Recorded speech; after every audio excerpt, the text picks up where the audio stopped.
Dallas-Fort Worth Fertility Associates and Dallas Fertility Center want to welcome you to this presentation. This title is IVF Patient Orientation. This presentation covers all the information that a patient needs to know to understand the basic concepts of an in vitro fertilization process. The fertility doctors working in Dallas-Fort Worth Fertility Associates are well known, and their expertise offers an excellent option for the treatment of human infertility. Our doctors from left to right are Dr. Laura Lawrence, Dr. Ravi Gada, Dr. Samuel Shantillis, Dr. Karen Lee, and Dr. Micah Thomas. Dallas Fertility Associates and Dallas Fertility Center have some satellite facilities and a central facility. The major laboratories are located in the Dallas office. The Dallas office is located at 5477 Glen Lakes Drive in the city of Dallas, Texas.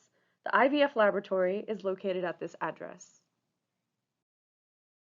The Southlake office is located at 910 East Southlake Boulevard, Suite 175 at Southlake, Texas.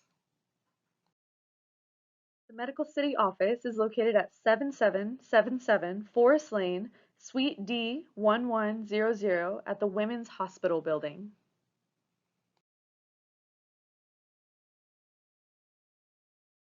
The Andrology Laboratory, the Endocrinology Laboratory, and the IVF Laboratory are accredited by the College of American Pathologists. Dallas Fertility Center has andrology, endocrinology, and IVF laboratories at the Dallas office. Additionally, there are also andrology laboratories at the Southlake office, Medical City office, and the Presbyterian Hospital Perot office. The andrology laboratories at Dallas Fertility Center provide on-site tests and services to evaluate the male partner's fertility. In the andrology laboratory, we perform semen analysis, intrauterine sperm preparations, and in vitro fertilization sperm preparations.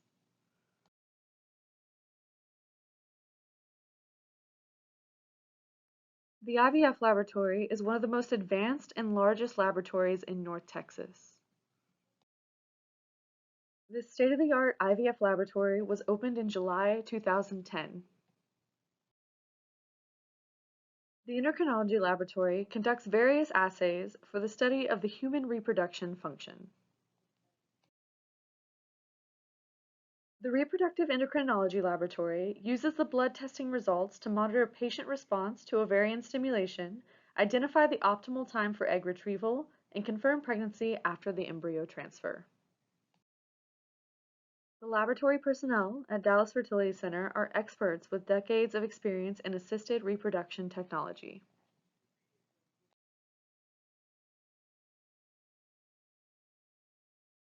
A PhD leads the embryology staff at Dallas Fertility Center, Dr. Oscar Perez.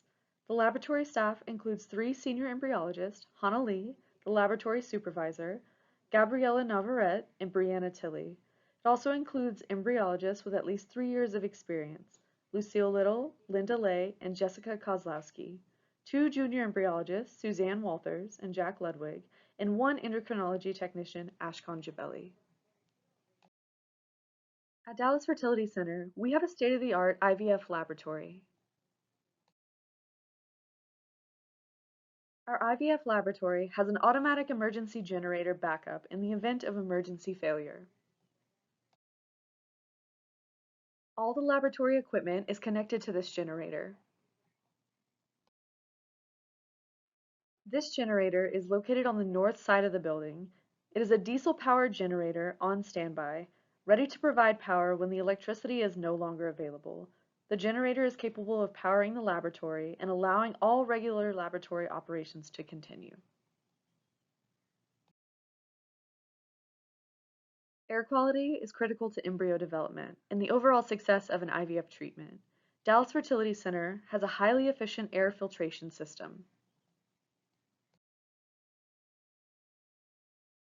High levels of outdoor pollutants such as car emissions and volatile organic compounds are detrimental to embryo development. To control this problem, Dallas Fertility Center air filtration uses clean room technology to create a controlled, sealed environment. in which the entry of particles and contaminants are significantly minimized. The IVF Laboratory has a wireless alarm system called Viewpoint. The alarm system has continuous monitoring software that can be used remotely.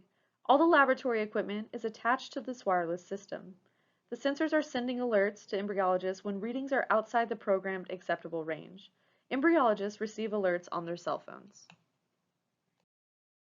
The interface allows the embryologist to view all the assets with a visual representation of all the inputs.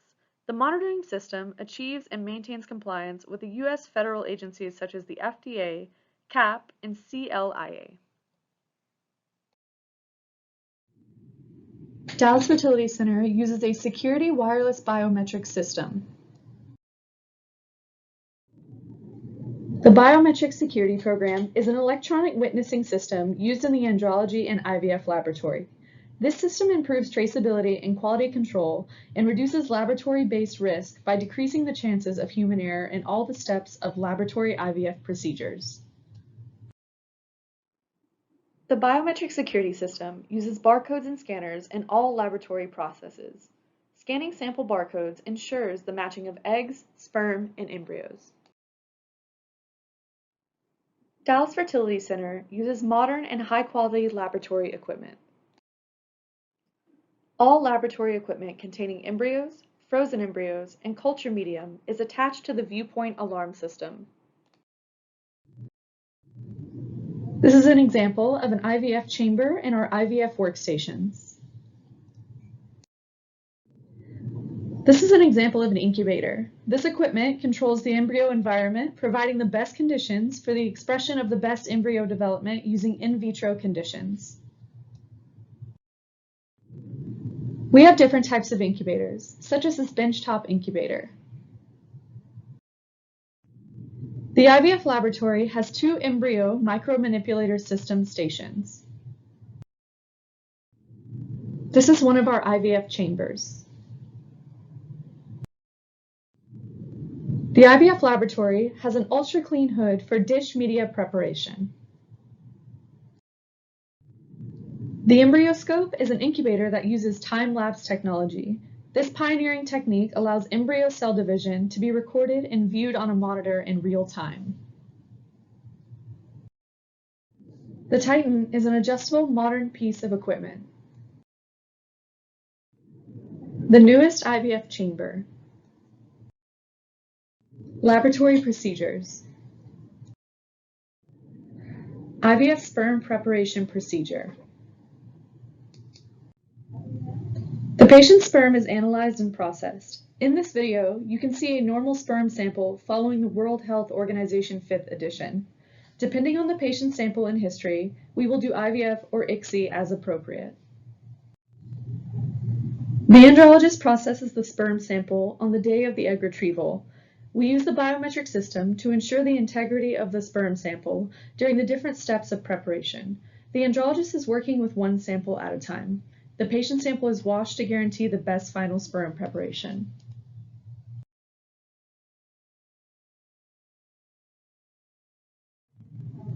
The egg retrieval procedure.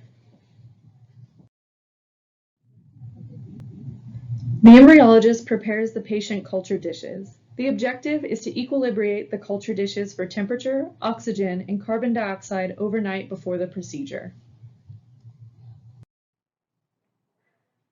The egg retrieval procedure takes approximately 15 to 20 minutes. This procedure typically occurs under some form of sedation, so the patient will not feel any pain. A needle is attached to an internal ultrasound probe, which is inserted into the vagina. The doctor uses the ultrasound to see the ovaries and locate the ovarian follicles.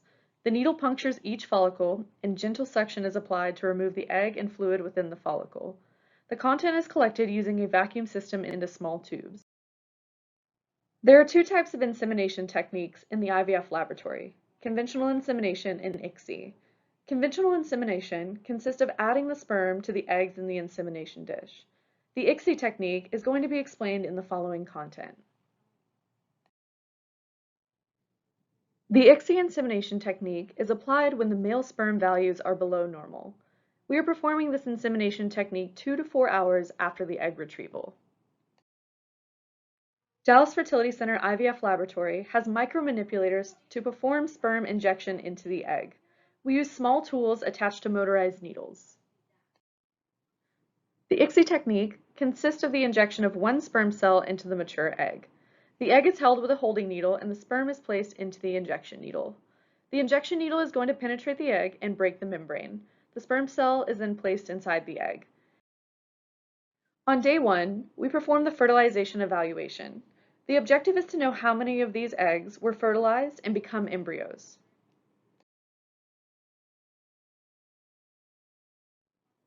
The embryologist performs a visual evaluation of the sign of fertilization in each of the patient's eggs. The group of eggs is evaluated. The sign of normal fertilization is the presence of 2 pronuclei inside the egg. These 2 eggs are normally fertilized, and we can see the 2 pronuclei. However, we might see eggs with no fertilization sign, such as the one in the middle. In summary, embryologists will report the normal fertilized eggs and other forms of abnormal fertilization. The egg with 3 pronuclei is considered abnormal, and it is discarded.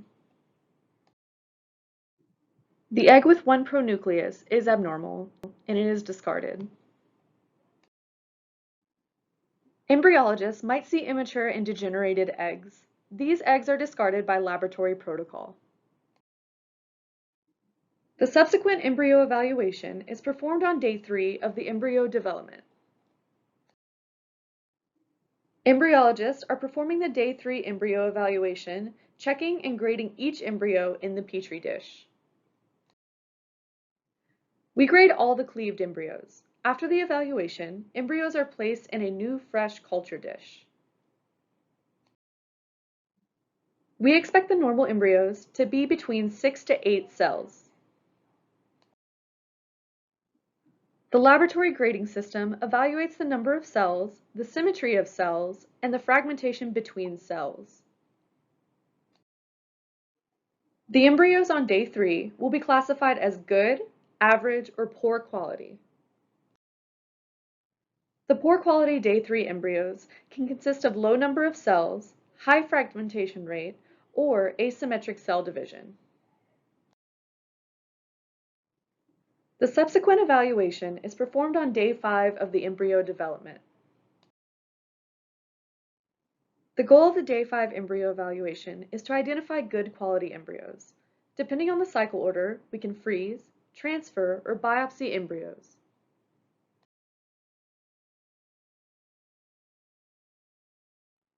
The embryo morphology changes, and we expected to find embryos in the early and expanding blastocyst stage. In the blastocyst stage, we find 2 different types of cells. The inner cell mass is the type of cells that make the baby. Trophectoderm cells are the type of cells that make the placenta. The last embryo evaluation is performed on the morning of day 6 of embryo evaluation.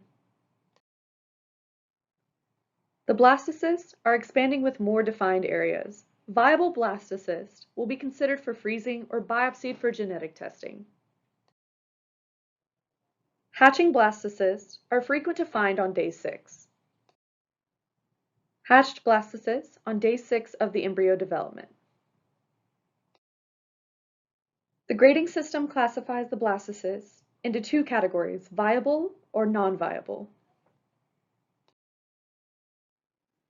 Not all embryos on day 5 reach the blastocyst stage. We also find the poor quality or non-viable embryos. We discard these non-viable embryos by laboratory protocol. Once embryologists identify viable blastocysts on day 5 and day 6 of the embryo development, embryos can be frozen or biopsied for a future frozen embryo transfer.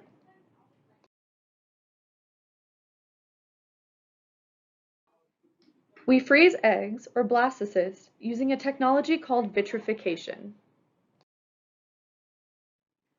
Embryologists place the embryos in individual straws after a short embryo preparation. Eggs are typically frozen with 2 or 3 eggs per device. The straw is placed directly into the liquid nitrogen to negative 196 degrees Celsius. After the cryopreservation, embryos are stored for future use.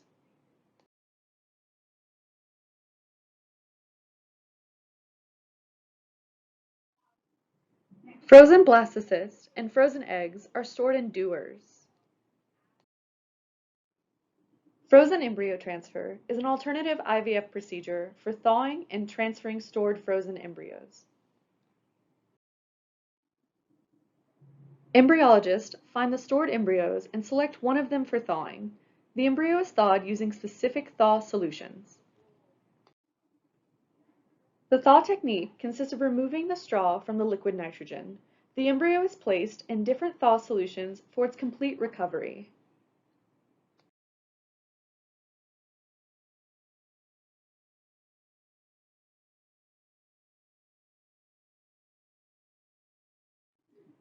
The IVF Laboratory is also offering pre-implantation genetic testing.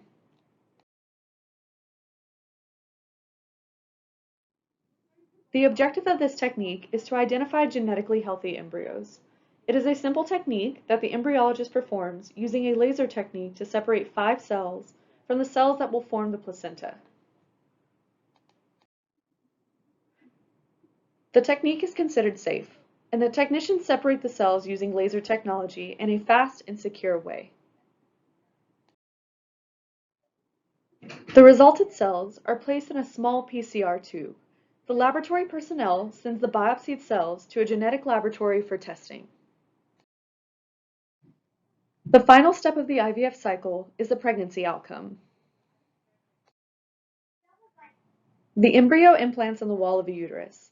The pregnancy outcome is completed in 2 parts. The first one consists of the blood analysis for the first sign of pregnancy, and the second is the ultrasound test to confirm the heart of the baby. In summary, unfortunately, the IVF cycle per se is considered inefficient for all the clinics in the world. The information on the screen represents an example of what patients might expect in terms of the IVF cycle outcome. Typically, the cycle starts with many follicles, and the numbers decrease until the end of the process. 25 follicles decreased to 15 mature eggs, from which 10 resulted fertilized, and then after the embryo development, only 2 good quality blastocysts were produced. Keep in mind that 10% of the patients undergoing IVF do not have eggs, no fertilization, and no good quality blastocysts at the end of the cycle.